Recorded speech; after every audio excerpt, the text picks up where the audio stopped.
RRM still নিবেদিত DBC নিউজের নিয়মিত আয়োজন সংবাদ সম্প্রসারণে সবাইকে স্বাগত জানাচ্ছি আমি মুক্তাদির অনিক। দিনের বাছাই করা সংবাদ এবং এর পর্যালোচনা নিয়ে সংবাদ সম্প্রসারণের আজ অতিথি হিসেবে স্টুডিওতে আছেন জনাব হাসান হাফিজ, সম্পাদক কালের কণ্ঠ, সভাপতি জাতীয় প্রেস ক্লাব। আর আমাদের সাথে অল্প কিছুক্ষণ পরেই যুক্ত হবেন প্রধান উপদেষ্টার উপপ্রেস সচিব আজাদ মজুমদার। আলোচনায় চলে যাচ্ছি। স্বাগত হাসান হাফিজ। ধন্যবাদ। নজিরবিহীন টালমাটাল অবস্থা ভারত বাংলাদেশের সম্পর্কে আজকে দুই দেশের পররাষ্ট্র সচিব পর্যায়ে বৈঠক হয়েছে। আপনি কি মনে করেন বরফ গলতে কি শুরু করবে? শুরু তো অবশ্যই করতে হবে, কারণ আমরা তার প্রতিবেশী বদলাতে পারবো না। ভারতকে আমাদের দরকার, আমাদেরও ভারতকে দরকার। ফলে যত তাড়াতাড়ি বোধোদয়টা হবে, এটা এখন ভারতের বলটা এখন ভারতের কোর্টে। তাদেরকেই প্রমাণ করতে হবে যে হ্যাঁ, তারা এই বাস্তবতাটাকে মেনে নিচ্ছে।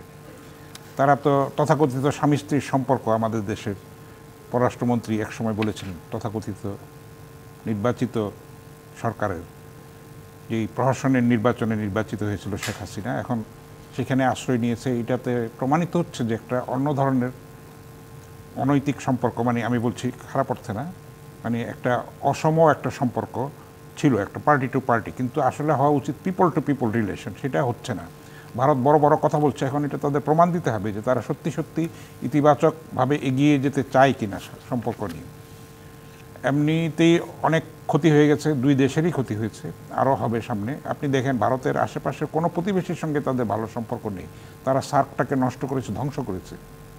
অথচ এটা কিন্তু একটা সুন্দর মডেল হতে পারত। ইইউ যদি একসঙ্গে কাজ করতে পারে, কেন আমরা এশিয়ায়, কেন আমরা পারবো না? অবশ্যই বাস্তবতাটা হচ্ছে, আধুনিকতাটা হচ্ছে যে একসঙ্গে মিলে কাজ করা সব দেশের। পারস্পরিক সম্মান এবং শ্রদ্ধা বোধ থাকতে হবে, সমতার ভিত্তিতে, ন্যায্যতার ভিত্তিতে সম্পর্কটা হতে হবে। ভারত আমাদের স্বাধীনতা যুদ্ধে সহায়তা করেছে, আমরা কৃতজ্ঞ, কিন্তু তাই বলে আমাদের মাথা তো আমরা বিক্রি করে দিইনি। সীমান্তে রক্ত ঝরবে, তারপরে আবার বলবে ইতিবাচক সম্পর্ক হবে, আমাদের ন্যায্য পানির হিস্সা আমাদেরকে দেবে না, এটা তো হতে পারে না। তারপরে একটার পর একটা রাজনীতি করবে। নিত্য পণ্যের যখন রপ্তানি আমাদের দেশে ক্রাইসিস হবে, তখন পেঁয়াজ আটকে দিবে, আলু আটকে দিবে। একসময় গরু নিয়ে রাজনীতি হয়েছে, গরুতে আমরা স্বনির্ভর হয়েছি। এখন অবশ্যই আমরা আলুতে, পেঁয়াজে আমরা স্বনির্ভর হতে পারবো। আর চিকিৎসার নামে যেগুলি করা হচ্ছে, সেগুলি আপনি দেখেন, এখন আমরা চিকিৎসার জন্য যাচ্ছি না, তা আমাদের লোকেরা কি মরে যাচ্ছে? মরক লেগে গেছে, মহামারী হয়েছে? তা তো হয়নি। আমরা বিকল্প খুঁজে নেব। আপনি বললেন যে ইইউতে যে অনুরোধ করেছেন আমাদের প্রধান উপদেষ্টা ডক্টর মোহাম্মদ ইউনূস, স্থানান্তরের কথা বলেছেন। কারণ ভারত তো ভিসা দিচ্ছে না। আমরা দিল্লিতে যদি সেটার মিশনের প্রধান অফিস থাকে, আমরা কি করে গিয়ে ভিসা নেব? আমাদের ছাত্রছাত্রীদের ভবিষ্যৎ অনিশ্চিত হয়ে পড়ছে, তারা ইউরোপে পড়াশোনা করতে যেতে পারছে না। ফলে এই স্থানান্তরের অনুরোধটা করা হয়েছে এবং আশা করি ইইউ সেটা গুরুত্বের সঙ্গে নেবে। ডক্টর ইউনূসের যে ইমেজ আছে, ক্লিন ইমেজ আছে বিশ্বব্যাপী, সেটাকে আমরা কাজে লাগাবো। এর মধ্যে আমরা সেটার সুফল পেয়েছি কিছু। আপনি জানেন মধ্যপ্রাচ্যে যে জুলাই আন্দোলনের সমর্থনে যে প্রবাসী আমাদের ভাইয়েরা আন্দোলন করেছিল, তাদেরকে নানানভাবে দণ্ডিত করা হয়েছিল এবং তারা ক্ষমা পেয়েছে। এটা ঘটে না, কিন্তু এটা ডক্টর ইউনূসের ইমেজের কারণে সম্ভব হয়েছে।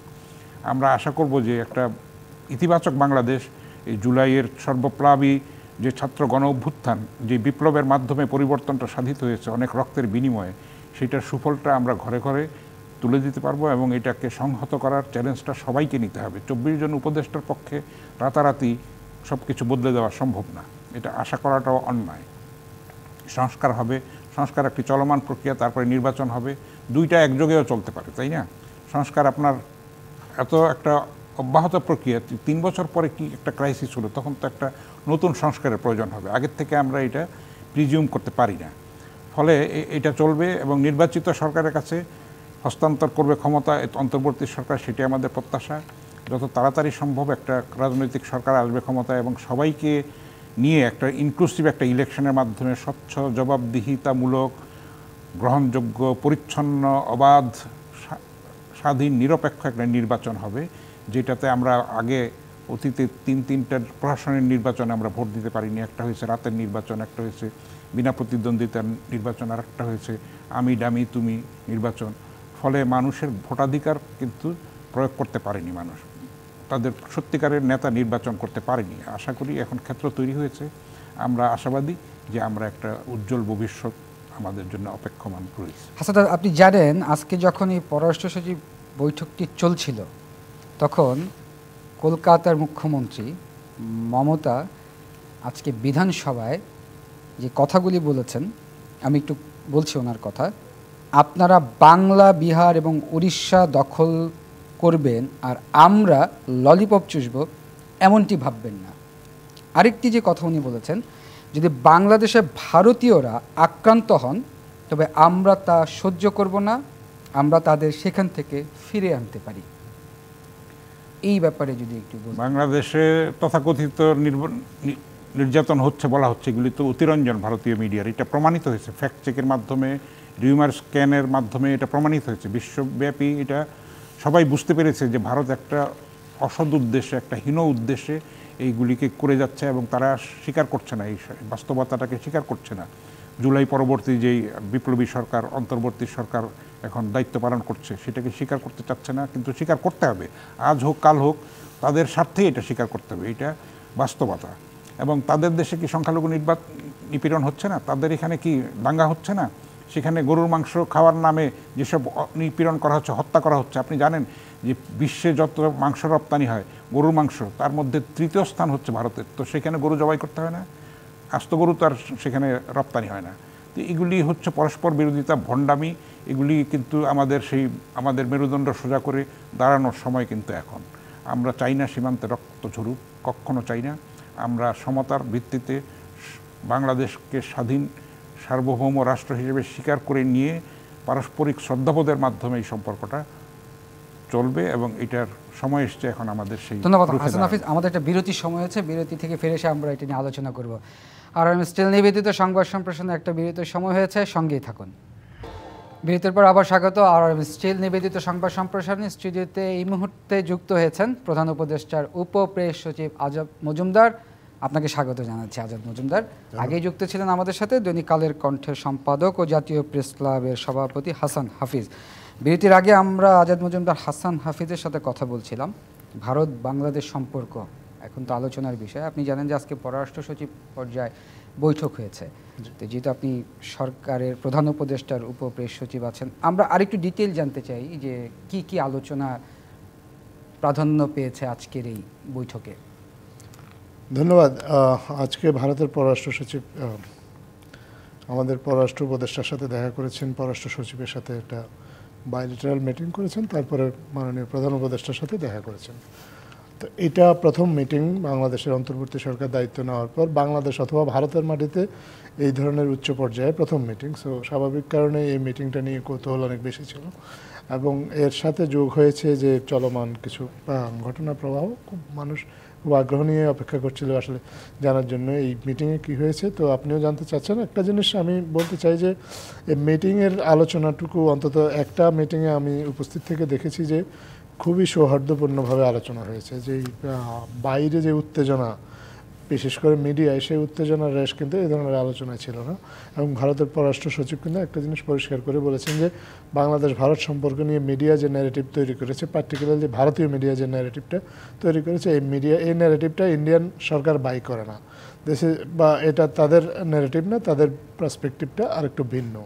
অনেকটা তারা বাংলাদেশকে একটা পার্টনারের দৃষ্টিতে দেখে, বাংলাদেশের সাথে বাণিজ্যিক কিছু সম্পর্ক আছে, তারা এই সম্পর্কটা এগিয়ে নিতে চায়। তার বক্তব্যের মূল সুর হচ্ছে যে যেই সরকার যখন ক্ষমতা থাকে তারা সেই সরকারের সাথে কাজ করতে আগ্রহী। যখন you have to work with the government of the day, this is what exactly he said. এবং সে বলেছে যে তারা আগেও একই নীতিতে ছিল, আগের গভর্নমেন্ট যখন যারা ক্ষমতা ছিল তাদের সাথে কাজ করেছে, ভবিষ্যতে যখন যে আসবে তার সাথে কাজ করবে। তো এটা ভারতের বিষয় না, বাংলাদেশের জনগণ ঠিক করবে বাংলাদেশের জনগণের শাসন ক্ষমতায় কারা থাকবে। এটা ভারতের ভাবনার বিষয় না। ভারত ভেবেছে বা ভারত যেটা according to the foreign secretary, Bharat চায় যে বাংলাদেশের সাথে তার যে দ্বিপাক্ষিক সম্পর্ক, যেটা বিশেষ করে বাণিজ্য ক্ষেত্রে যে সম্পর্কটা, সেটা কিভাবে এগিয়ে নেওয়া যায় সেটা নিয়ে তারা আসলে কাজ করতে চায় এবং তারা সেটা নিয়ে বাংলাদেশের সাথে আরও এঙ্গেজমেন্ট বাড়ানো পক্ষপাতী। আজকে প্রথম একটা এঙ্গেজমেন্ট হলো এই সরকারের আমলের দায়িত্ব নেওয়ার পর বাংলাদেশের মাটিতে জাতিসংঘের সাধারণ পরিষদের অধিবেশনে চলাকালীন। এর আগে একটা বৈঠক হয়েছিল, কিন্তু এই প্রথম এখানে হচ্ছে। তো তারা এটাকেই আসলে বেশ গুরুত্বের সাথে দেখেছে এবং তারা স্পষ্টভাবে জানিয়ে দিয়েছে যে ভারতীয় মিডিয়া বাংলাদেশ নিয়ে যে প্রচারণাটা আছে, এই প্রচারণাটা আসলে ভারত সরকারের প্রচারণা নয়। কিন্তু আর বাংলাদেশের দিক থেকে আমরা যেটা বলেছি বা আমাদের মাননীয় প্রধান উপদেষ্টা আমাদের সাবেক প্রধানমন্ত্রী শেখ হাসিনার উপস্থিতিতে ভারতের মাটিতে উপস্থিতি এবং তিনি উপস্থিত থেকে যেভাবে বিভিন্ন বক্তব্য বিবৃতি দিচ্ছেন এবং মানুষকে যেভাবে আরও সহিংসতার দিকে উস্কানি দিচ্ছেন সেইটা বিষয়ে বাংলাদেশের মাননীয় প্রধান উপদেষ্টা তার উদ্বেগ ব্যক্ত করেছেন এবং উনি ভারতের পররাষ্ট্র সচিবকে জানিয়েছেন যে বাংলাদেশের মানুষ আসলে এগুলো ভালোভাবে নিচ্ছে না, বাংলাদেশের মানুষ পছন্দ করছে না যে একজন এদেশ থেকে শাসন ক্ষমতা হারিয়ে ভারতের আশ্রয় প্রশ্রয় থেকে আবার বাংলাদেশের মানুষের বিরুদ্ধে উস্কানিমূলক বক্তব্য দেবে। আচ্ছা, আরেকটু জানতে চাই, যেটা আপনি বলছেন যে ভারতের কিছু সংবাদ মাধ্যম, আমি যদি একটু স্পেসিফিক করেও বলি যে রিপাবলিক বাংলা নামের একটা চ্যানেল আছে, এখানে একজন মানে সাংবাদিক আছে যার নাম হচ্ছে ময়ূক রঞ্জন ঘোষ, এবং আপনি যদি দেখবেন যে সাংবাদিকতার নামে যে অপসাংবাদিকতা করে যাচ্ছে, মানে যে তথ্য সন্ত্রাস করে যাচ্ছে, এবং আপনি বললেন যে ভারতের পররাষ্ট্র সচিব বলছে এটা ভারত সরকার এখানে না, কিন্তু ভারত সরকার আসলে এই ব্যাপারগুলো নিয়ে কি অ্যাকশন নেবে? আপনি যে চ্যানেলটার নাম বললেন এটা আসলে খুব হাস্যকর একটা চ্যানেল, এটা আমরা দেখি এখন, এটাতে আসলে গুরুত্ব দেওয়ার কিছু নেই, এটা নিয়ে এখন দেখে এবং মানুষ হাসে, অনেকটা ক্লাউনরা যেরকম শো করলে মানুষ দেখে হাসে, রিপাবলিক বাংলা দেখলেও মানুষ, বাংলাদেশের মানুষ এবং আমি ভারতীয় যাদের সাথে কথা বলেছি তারাও আসলে হাসে। এদেরকে নিয়ে আমরা খুব একটা উদ্বিগ্ন না, এরা কী বলছে সেটাকে আমরা গুরুত্বের সাথেও দেখছি না, কিন্তু আমাদের যেটা কনসার্ন সেটা হচ্ছে ভারতের যে মেইন স্ট্রিম মিডিয়াগুলো, যে মিডিয়াগুলোকে ভারতের প্রধানতম মিডিয়া বলা হয়, টাইমস অফ ইন্ডিয়ার মতো মিডিয়াতেও কিন্তু ভুল খবর ছাপা হয়েছে, ইন্ডিয়া টুডেতে বাংলাদেশ নিয়ে ভুল খবর ছাপা হয়েছে। ভারতের মূলধারার যে গণমাধ্যম সেখানে আপনি দেখেছেন রিমার স্ক্যানার নামে একটা বাংলাদেশের ফ্যাক্ট চেকিং প্রতিষ্ঠান 49টা গণমাধ্যমের কথা বলেছে যেখানে অনর্গল ভুল সংবাদ ছাপা হয়েছে। এই মূলধারার সংবাদ মাধ্যমগুলো যেইভাবে অপতথ্য প্রচার করছে সেটা নিয়ে আমাদের কনসার্ন, এবং আমাদের শুধু সেই অপতথ্য নিয়ে ভারতের মিডিয়া না, বাংলাদেশের কিছু কিছু মিডিয়াও এই অপতথ্যগুলোকে আবার যেভাবে পুনঃপ্রচার করছে সেটা নিয়েও আমাদের একটা কনসার্ন আছে। আপনি দেখেছেন যে আমাদের ভারতের কিছু সংবাদ মাধ্যম একটা প্রচার করেছে যে বাংলাদেশে টার্কিশ ড্রোন মোতায়েন করা হয়েছে, এবং বাংলাদেশের কিছু সংবাদ মাধ্যম কোনো রকমের যাচাই বাছাই না করে বাংলাদেশ সরকারের সাথে ন্যূনতম যোগাযোগের চেষ্টা না করে তারা ওই সংবাদটাকে হুবহু ছাপিয়ে দিয়েছে। যদিও বাংলাদেশের আসলে প্রতিরক্ষা সংক্রান্ত কোনো সংবাদ এভাবে ছাপা কতটা নৈতিক বা কতটা আইনসম্মত সেটা এখানে একজন সম্পাদক আছেন, উনিও বিবেচনা করবেন, জাতীয় প্রেস ক্লাবের সভাপতি উনি একই সাথে, উনি নিজে বিবেচনা করে দেখবেন যে আমাদের সংবাদ মাধ্যমে যে স্বাধীনতাটা দেওয়া হয়েছে এটা ক্ষেত্রে কিছু কিছু ক্ষেত্রে কিন্তু কিছু সংবিধানেই কিছু কথা বলে দেওয়া আছে যে জাতীয় নিরাপত্তা বিঘ্নিত হতে পারে বা কোনো দেশের সাথে সম্পর্ক নষ্ট হতে পারে, এরকম ক্ষেত্রে আমাদেরকে সংবাদ প্রকাশে সাবধানতা অবলম্বন করতে হবে, এবং এক্ষেত্রে আসলে পরিপূর্ণ স্বাধীনতা সংবিধানও কিন্তু সংবাদ মাধ্যমকে দেয়নি। কিন্তু সেটার তোয়াক্কা না করে ভারতীয় মাধ্যমেরই এই অপপ্রচারটাকে আমরা আবার রিপিট করছি, প্যারোটিং করছি, যেটা খুব আনফর্চুনেট। ভারত সরকার ভারতীয় গণমাধ্যমের বিরুদ্ধে কী ব্যবস্থা নেবে সেটা আমরা ঠিক এই মুহূর্তে নিশ্চিত নেই, কারণ এটা ভারত সরকারের ব্যাপার। তবে আমরা আমাদের দিক থেকে চেষ্টা করছি যে এখন তো আসলে গ্লোবাল ভিলেজ, ভারতের এই গণমাধ্যমগুলো চাইলেও তাদের এই অপপ্রচার তাদের দেশের মধ্যে সীমাবদ্ধ রাখতে পারছে না, তাদের বাইরে অনেকে দেখছে, আমরাও দেখছি, এবং আমরা যখন যেখানে প্রয়োজন মনে করছি এবং আমাদের সুযোগ থাকছে সেখানে কিন্তু আমরা এই অপতথ্যগুলোকে উন্মোচন করে দিচ্ছি, আমরা সত্য তথ্য দিয়ে আসলে তাদের এই অপতথ্যটাকে ফাঁস করে দিচ্ছি, যেটা আমরা অনেক ক্ষেত্রেই করেছি। এবং শুধু ভারতীয় মিডিয়া না, কিছু কিছু ক্ষেত্রে কিছু আন্তর্জাতিক মিডিয়াতেও এরকম বাংলাদেশ নিয়ে ভুল তথ্য ছাপা হয়েছে বা ভুল তথ্য প্রকাশ করা হয়েছে, আমরা তাদেরকেও বলেছি এবং তাদেরকে বাধ্য করেছি যে তাদের আসলে এই ভুল তথ্যগুলো সরিয়ে নিতে। তো এই যে অপপ্রচার, এই অপপ্রচারটা ইতিমধ্যেই কিন্তু স্পষ্ট হয়ে গেছে বিশ্বের অনেকগুলো দেশের কাছে। এটার একটা বড় প্রমাণ হচ্ছে যে আপনি দেখেন যে ইউরোপীয় ইউনিয়নের যে কূটনীতিকরা আজকে এসেছেন এনাদের অধিকাংশই কিন্তু ভারতেই থাকেন, তারা ভারতের চোখেই আসলে এই অঞ্চলের অন্যান্য দেশকে দেখেন। সো ভারতীয় মিডিয়ারা যেভাবে বাংলাদেশকে নিয়ে প্রচার করছে, যদি তাদের দ্বারা ইনারা প্রভাবিত হতেন তাহলে কিন্তু ওনারা কিন্তু আজকে এটা নিয়ে বাংলাদেশের প্রশ্ন করতেন, তারা হয়তো বলতেন যে বাংলাদেশে কেন এত নির্যাতন হচ্ছে সংখ্যালঘু। কিন্তু আমরা আজকে দেখেছি যে এই যখন মাননীয় প্রধান উপদেষ্টার সাথে তারা দেখা করেছেন এগুলো নিয়ে কোনো আলোচনাই করেননি, কিন্তু কারণ তারা নিজেরাও বুঝতে পেরেছেন যে এগুলো আসলে ভুয়া এবং গ্রাউন্ড রিয়েলিটিটা সম্পূর্ণ ভিন্ন। জনাব হাসান হাফিজ, প্রসঙ্গ যেহেতু ভারত বাংলাদেশ সম্পর্ক, আমরা বলি ভারত আমাদের বন্ধু রাষ্ট্র, কিন্তু 5ই আগস্টের পরে আমরা আমাদের বন্ধু রাষ্ট্র থেকে কিছুটা ভিন্ন রূপ দেখতে পাচ্ছিলাম। আপনি জানেন যে আমাদের সিলেটে 3টা বন্দর অচল অবস্থায় পড়ে রয়েছে, বাণিজ্যিক সম্পর্কের একটা ঘাটতি, একটু যদি বলতেন। তারপরে আপনার আগরতলা বলেছে তারা চিকিৎসা দেবে না, চিকিৎসা হোটেলে থাকতে দেবে না, এখন কিন্তু সুর ঘুরে যাচ্ছে, এখন কিন্তু তারা বুঝতে পারছে ইন্ডিয়ান মেডিকেল অ্যাসোসিয়েশন ডাক্তাররা কিন্তু বলেছে যে আমাদের রোগীদেরকে ধর্মবর্ণ দেখা উচিত না, আমাদের চিকিৎসা দেওয়া উচিত। তারপরে কলকাতার আজকেও মিটিং হয়েছে, গতকালও হয়েছে, নিউ মার্কেট ভিত্তিক যে তাদের সংগঠন, তারা বলেছে আমরা নিরাপত্তা দিব, আপনারা আসেন, আমরা নিজেরা নিরাপত্তা দেওয়ার চেষ্টা করব। তাদের সেখানে ব্যবসায় ধস নেমেছে, পর্যটনে ধস নেমেছে, চিকিৎসা ক্ষেত্রে ধস নেমেছে, হোটেল ব্যবসায় ধস নেমেছে।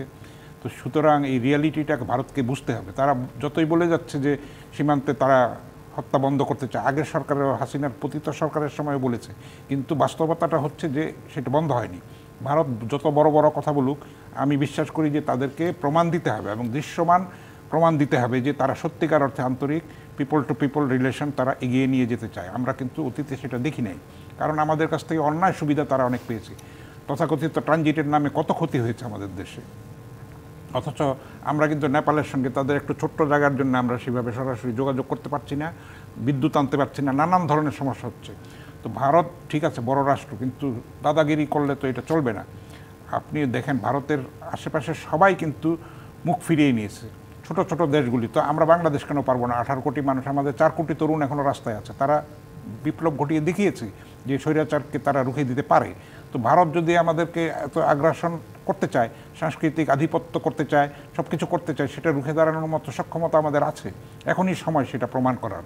আমরা দেখিয়ে দেব যে হ্যাঁ, আমরা সত্যিকারের বীরের জাতি, রক্ত দিয়ে আমরা দেশ অর্জন করতে পারি এবং সেটা রক্ষাও করতে পারি। তো ভারতকে প্রমাণ দিতে হবে যে তারা সত্যিকারের সদিচ্ছা দেখাতে চায় এবং এটা বন্ধ করতে চায় এবং সম্পর্কটাকে এগিয়ে নিয়ে যেতে চায়। হাসিনাকে আশ্রয় দিয়ে সেটা নিয়ে কোনো খোলামেলা কথাও বলছে না, সেখান থেকে ক্রমাগত উস্কানি দিতে থাকবে, এটা তো গ্রহণযোগ্য না, কোনোভাবে গ্রহণযোগ্য না। আমি বলি যে দালাই লামাকে আশ্রয় দেওয়া আর শেখ হাসিনাকে আশ্রয় দেওয়া কিন্তু এক না। আপনি দেখেন সারা বিশ্বেও কিন্তু এইরকম স্বৈরাচারের যে সিরিয়াতে বাশারের পতন হয়েছে, তাকে রাশিয়া আশ্রয় দিয়েছে। এখন কেউ কেউ ঠাট্টা করে বলছে যে চীন কাকে আশ্রয় দেবে? হাসিনাকে আশ্রয় দিয়েছে ভারত, তারপরে সিরিয়ার ক্ষমতাচ্যুত স্বৈরাচারকে আশ্রয় দিয়েছে রাশিয়া। তো এই স্বৈরাচারের পতন বিশ্বে এগুলি হতে থাকবে, একটার পর একটা এরকম বিপ্লব রপ্তানি হতে থাকবে। মানুষের মধ্যে সেই চেতনা জাগ্রত হবে এবং মানুষ তার অধিকার রক্ষার জন্য রুখে দাঁড়াবে।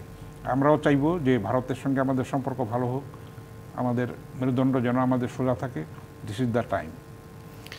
হাসান হাফিজ, আমরা আরেকটা বিষয় একটু আলোচনা করছি, যেটা আজাদ মজুমদার বলছিলেন যে আবার একটু মনে করি 19 দেশের রাষ্ট্রদের সাথে বৈঠক হয়েছে প্রধান উপদেষ্টার, যেটা আপনি বলছিলেন যে এখানে যে বিভিন্ন দেশের ভিসা সেন্টারগুলো স্থানান্তর করার জন্য প্রধান উপদেষ্টা ওনাদেরকে বলেছেন।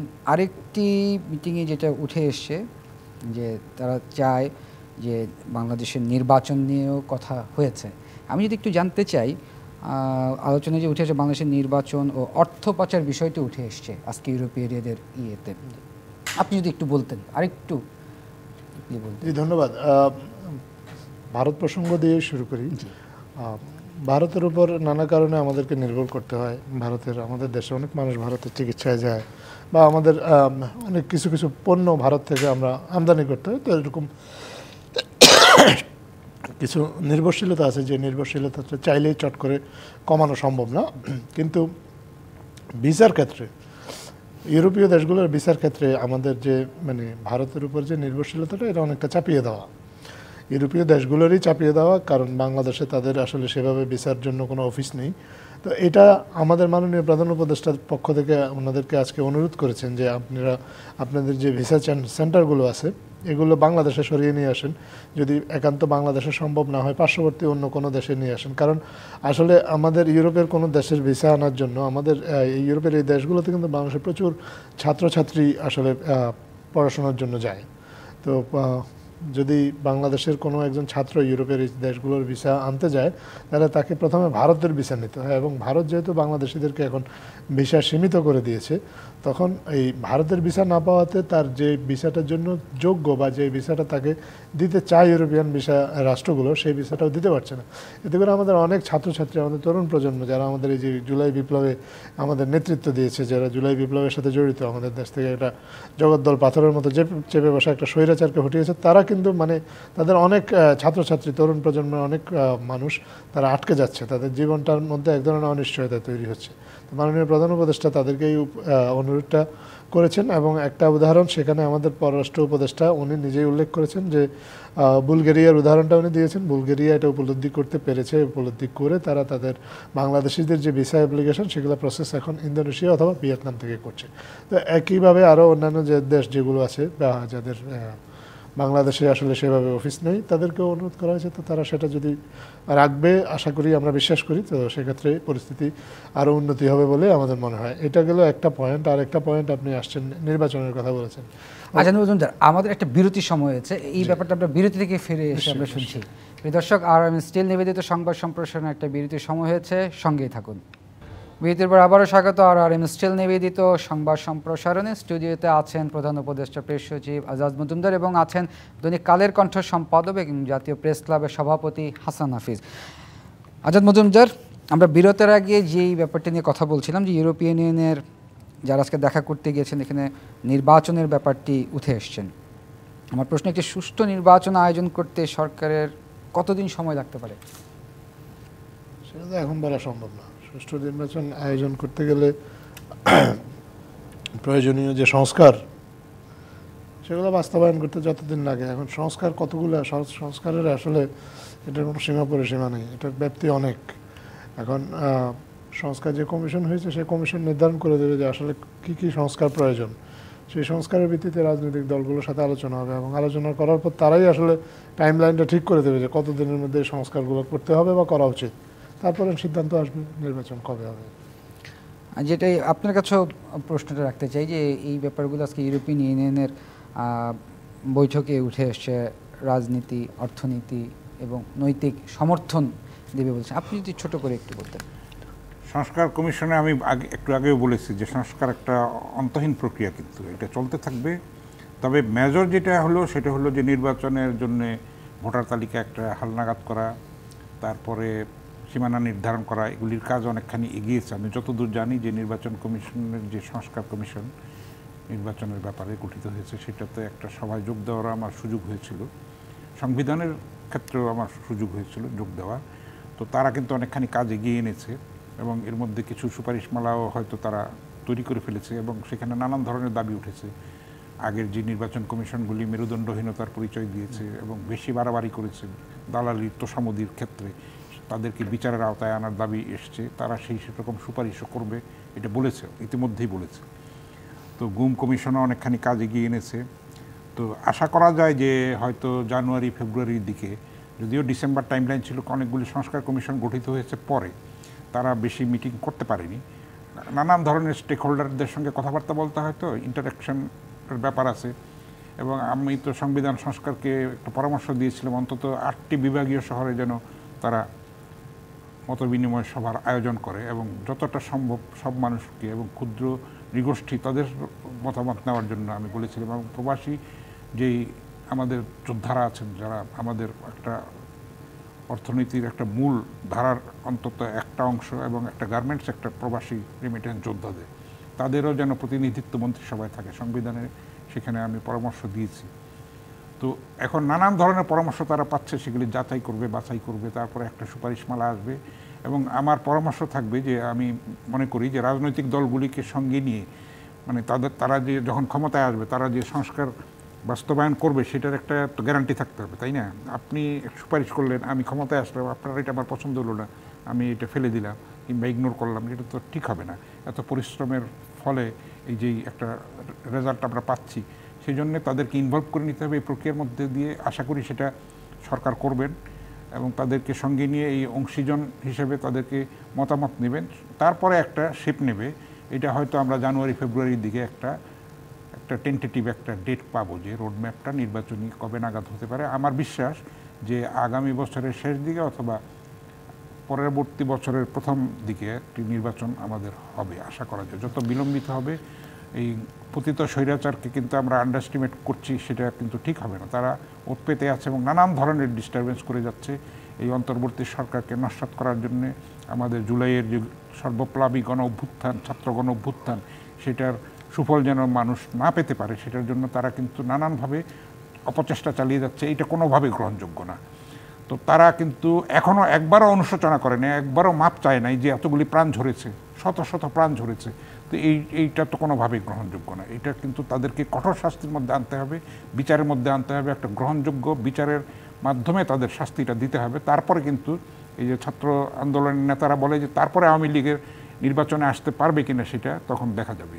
আগে বিচারটা হতে হবে, সুষ্ঠু বিচার হতে হবে, হ্যাঁ, ন্যায্য বিচার হতে হবে। হাসান, আমরা একটু আজাদ মজুমদারের কাছে আবার একটু ফিরতে চাই। আজাদ মজুমদার নির্বাচন ব্যবস্থা সংস্কার কমিশনের প্রধান বদিউল আলম বলেছেন নির্বাচনের সবচেয়ে বড় চ্যালেঞ্জ হচ্ছে মনোনয়ন বাণিজ্য। আমরা দেখে আসছি আগেও। আমার প্রশ্ন হচ্ছে মনোনয়ন বাণিজ্য রোধে আইন প্রণয়নের প্রয়োজনীয়তা আছে কি না, বা কিভাবে এই মনোনয়ন বাণিজ্যকে আমরা প্রতিরোধ করতে পারি? উনি যথার্থই বলেছেন যে নির্বাচনের সবচেয়ে বড় না হলে অন্যতম চ্যালেঞ্জ তো অবশ্যই এই মনোনয়ন বাণিজ্য।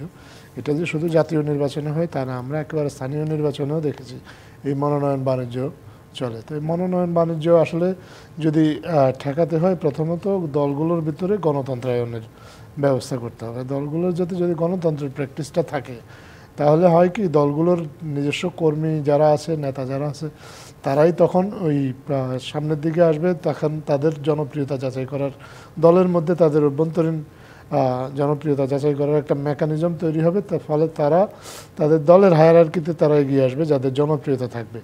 তখন আর ঠিক সেভাবে ওই কোনোদিন দল না করে, কোনোদিন রাস্তায় আন্দোলন না করে হঠাৎ করে জাস্ট টাকার জোরে একজন মন্ত্রী কিংবা এমপি হতে পারবে না। তো মনোনয়ন বাণিজ্য যদি ঠেকাতে হয়, তাহলে নির্বাচন কমিশন, সংস্কার কমিশন যে প্রস্তাব করেছে তার মধ্যে অনেকগুলো আইনি কিছু সংস্কার তো অবশ্যই আছে। এই আরপিও সংস্কার করা প্লাস নির্বাচন কমিশনেরও আমি মনে করি এখানে একটা বিরাট দায়িত্ব আছে, কারণ তারা রাজনৈতিক দলগুলোকে রেগুলেট করে। রাজনৈতিক দলগুলোর জন্য, তারা নিবন্ধিত রাজনৈতিক দলগুলোর জন্য তারা কিছু শর্ত নির্ধারণ করে দিয়েছে। এই শর্তগুলো তারা যদি রাজনৈতিক দলগুলোকে মানতে বাধ্য করতে পারে, তাহলে কিন্তু এই মনোনয়ন বাণিজ্যের যে সমস্যা, এটা অনেকাংশেই কমে আসবে। ধন্যবাদ। আমরা একটু ছোট করে একটু শুনতে চাই হাসান হাফিজের কাছে। হাসান হাফিজ, আইন উপদেষ্টা ডক্টর আসিফ নজরুল বলেছেন ক্ষমতাচ্যুত শেখ হাসিনা দাসে পরিণত হয়েছিল বিচার বিভাগ ও দুদক। আমার প্রশ্ন, আমরা দেখি যখন যে সরকারে আসে সেই সরকার আসলে বিচার বিভাগকে নিয়ন্ত্রণ রাখে, এটা নিরসনে করণীয় কি? এটা করণীয় হলো সেরকম প্রতিরোধ গড়ে তোলা এবং প্রত্যেকের সচেতন থাকা সেটার জন্য, যেন রুখে দিতে পারে।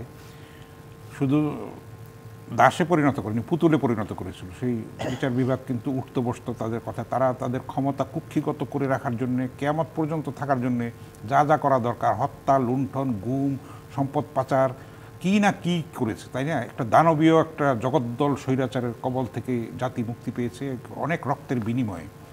ফলে এই অর্জনটাকে ধরে রাখার জন্য, এটাকে সাস্টেইনেবল করার জন্য, টেকসই করার জন্য আমাদেরকে আরও ত্যাগ স্বীকার করতে হবে। প্রাথমিক বিজয় আমরা পেয়েছি, কিন্তু মূল চ্যালেঞ্জটা কিন্তু সামনে রয়ে গেছে একটা গণতান্ত্রিক। ধন্যবাদ দুইজনকে। আমাদের আসলে হাতে বেশি সময় নেই, আমরা আলোচনা করব কোনো এক সময়। আমাদের স্টুডিওতে আসার জন্য অনেক অনেক ধন্যবাদ। এই ছিল RRM স্টিল নিবেদিত সংবাদ সম্প্রসারণ। ডিবিসির সঙ্গেই থাকুন।